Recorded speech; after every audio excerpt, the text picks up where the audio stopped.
Hello students, once again welcome to English Literature Classroom. Today my topic is The Blue Bead by Nodha Badke. In my previous two videos I already taught up to page 97. Today I am going to start from page 98. Before starting, let me recap a little. The story is about Sibia, a 12-year-old child woman. The story begins with a mugger crocodile coming out of deep waters. The crocodile, who was twice the length of a tall man, raised his eyes and nostrils out of water to breathe the clean, sunny air. Over the years, the crocodile had become so strong and ferocious that nothing could pierce its inch-thick armored hide. The only vulnerable areas were his eyes and soft underarms. Beside the crocodile, as he lay waiting for his food, glimmered a blue bead. Sibia, a thin village girl dressed in an earth-colored rag, was eating her last chapati. She was accustomed to the toils of daily life. In all her life, she had never owned anything but a rag. She wished to make a bead necklace for herself that would rattle around her neck. One day she went with her mother and some other women to get some paper grass from the cliffs above the river. The women felt that they toiled all day long while the agent sat on silk cushions and enjoyed life. But such thoughts did not trouble Sibia. The only luxury that she wanted was to make a necklace for herself with shiny scarlet seed. But each seed was as hard as stone, okay? And thus needed to be drilled with a red hot needle. The family needle was snapped, so she had to wait till they could buy another needle. On their way, the woman passed a Gujar encampment. Sibia glanced at the Gujar woman as she went down the cliff. The Gujars, like Sibia, were junglis, born and bred in the forest. They got their living from animals, grass and trees. Okay, now let's continue from page number 98. Clear? But there was other wonders too. Okay, not list line, page 98a. Now there was the river twinkling between the trees. Okay, a. Now there was the river twinkling between the trees, sunlit beyond dark trunks. They could hear it rustling along.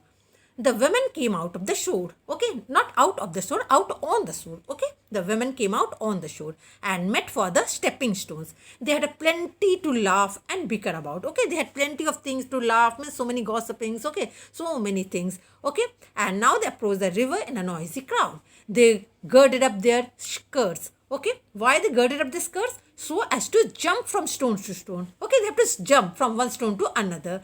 And they clanged their sickles and forks together. And they clanged, and what did they do? They clanged their sickles and forks together over the shoulders to have ease of the movement. They shouted their quarrels above the gush of the river. Noise frightens crocodile. Clear? Noise frightens crocodile. The big mugger did not move, and all the women crossed in safety to the other bank. Okay, the mugger crocodile did not move. Okay, and the women crossed in safety to the other bank. Here they had to climb a still hillside to get at the grass, but all fell to with a will and sliced away at it wherever there was foothold to be had. Now, let's see what the question is.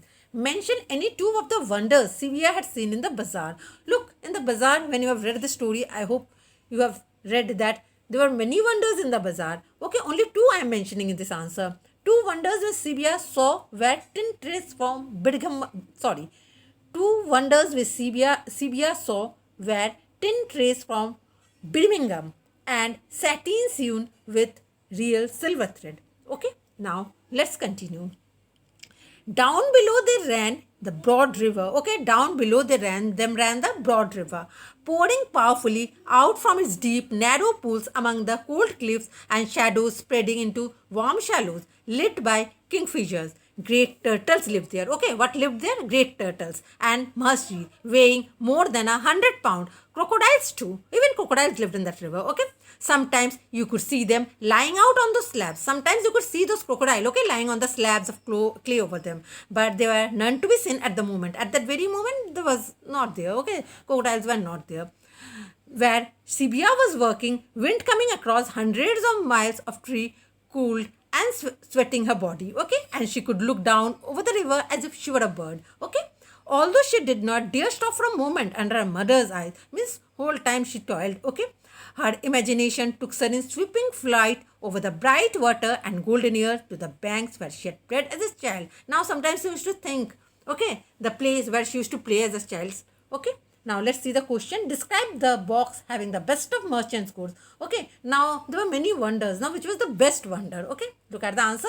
The box was the best. Okay. Of all the wonders. The box when opened, one pressed it. A bell tinkled and a yellow woolen chicken jumped out. Clear? Let's continue. In those cravelet above the high water mark of the highest flood, she had stored some little bowls molded of clay while they hardened. Okay, over there she stood. Okay, some little bowls to harden up. If there were anything, they could be used for coloring. Now, after drying, she would color it. They would look fine, and after coloring, it would look fine, isn't it? Painted with marigolds and elephants' child. Sharp word, the glare of her mother's angry, sweating face pulled Shibya back to work. Now, her mother was angry. Okay, therefore, Shibya once again returned back to work. Okay, and they toiled on. Toiled means hard work. But at last, it was time to go back to see to their animals and the evening meal. Okay, now it's the time to go back to see their animals and the evening meal. The loaded women set out to cross the river again. Now, once again, they have to cross the river, then only they can go home. Sibia hung back. She would just dawdle a bit and run and see if the little clay cups were still there. Now she went to see whether the little clay cups were still there or not. Okay, weaving to the painted and used. Although the women were now tired. Okay, now the women were tired, very tired.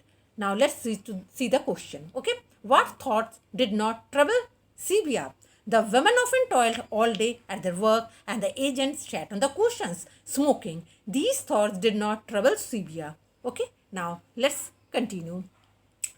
Although the women were now tired and loaded. Okay, the women were very tired and loaded. They still talked. Those in front yelled to those behind. They crossed the river safely and disappeared up the track into the trees on the other side. Even their voice died away. Now all the women went away. Okay, their voice died. But silence fell. Okay, but Sibia did not go. Sibia was over there. Okay, the light of evening was striking on the gorge, pink into the ultraviolet shadows. Now that the sun was off. Okay, the sun has set. The water poured almost invisible among the stones with no reflection to show where it began. Shibia stepped onto the first stone. Okay, now look, Shibia was on the first stone. She was heavily weighted. Okay, because she had the grasses, okay, with her. So she was heavily weighted. Her muscles stretched and aching. The hayfox squirreled at the picked dry grass and dug into her collarbone so close under the skin in spite of the sari bunched up to make a pad. When she was halfway over, she put her load down. Okay, when she was halfway, she put her load down. Clear? On a big boulder to roast. Where did she put the load? Okay, she put the load on a big boulder. Why? To rest and leaned, breathing on the fog. Now let's see the question. Who were with Sibia during the journey? Sibia's mother and various other village women were there with Sibia during the journey. Clear? Let's continue. At the same moment, a Gujar woman came down with two gadhas. Okay. At the same moment, what has happened? A Gujar woman came down with two gadhas. Okay. To the water on the other side. In order to get the good clear water, which would quickly fill both gadhas to the top without sand, she walked on to the stepping stone. Okay. Now, why did the Gujar woman walk into the stepping stone? To fill the gadhas with water. She was within a yard of the crocodile when he hanged at her. Up out of the darkling water heaved the great reptile, and from there the reptile came. Okay, which reptile came. Okay, now water slashing off him, his livid jaws yawning, and all his teeth flashing as he slashed at a leg. The women screamed. Okay, now what happened? The women screamed, dropped both brass pot with a clatter on the boulder, dropped both the pots. Okay, from whence they bounced to the water. And Sibia saw them bob away at the current. And Sibia saw that both the ghadas going away, okay, because of the current. Oh, the two good vessels gone. Sibia felt very bad that the two good vessels gone. Okay, she was poor. Okay, therefore she felt very bad. The Gujar woman recoiled from the crocodile, but his jaws closed on her leg at the same moment as she slipped and fell on the bone-breaking stone. And what happened? That the Gujar woman fell down, okay, on that bone-breaking stone and clutched out of the timber logs to save herself. Okay, now let's see the question. Why could not Sibia skip down during his return journey? Answer. Sibia could not skip during her return journey because there was a great load to carry and her muscles stretched and ached. Okay, up to this much. In my next video, I will continue with this chapter. Until then, goodbye.